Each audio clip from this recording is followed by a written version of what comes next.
राधे राधे। सभी की आंखें खोलने के लिए ये संदेश है।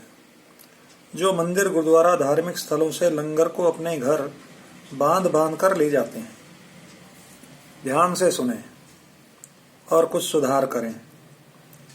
एक बार गुरु नानक देव जी एक नगर को गए। वहां सारे नगरवासी इकट्ठे हो गए।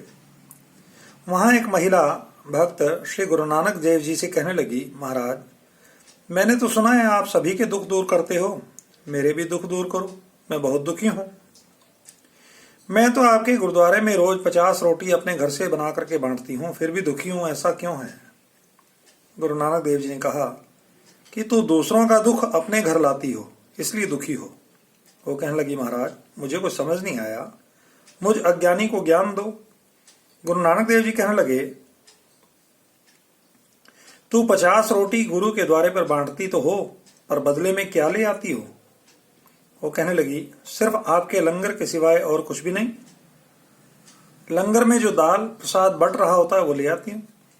गुरु नानक देव जी कहने लगे, लंगर का मतलब है एक रोटी खाना और अपने गुरु का शुक्र मनाना, पर तू तो रोज बड़ी बड़ी थैलियों में दाल मखनी, मटर पनीर, रायता, खीर, 10-15 रोटी भर भर के ले जाती हो।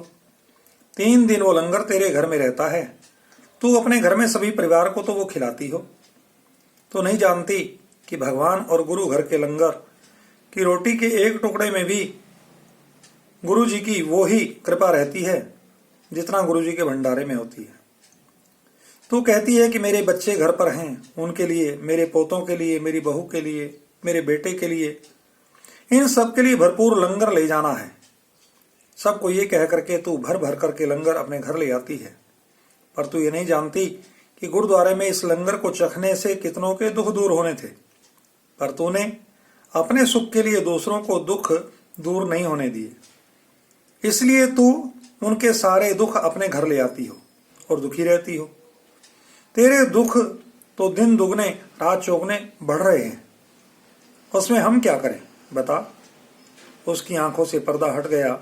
वो जारो जार रोने लगी और बोली, महाराज, मैं अंधकार में डूबी थी, मुझे क्षमा कर दो, अपने चरणों से लगाओ, अब से मैं एक ही चम्मच का लंगर करूंगी।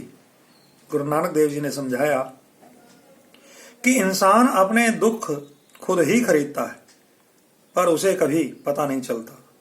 इसलिए लंगर में अपनी भूख जितना भी खाना चाहिए, लंगर प्रसाद को भर भर करके घर कभी भी नहीं लाना चाहिए।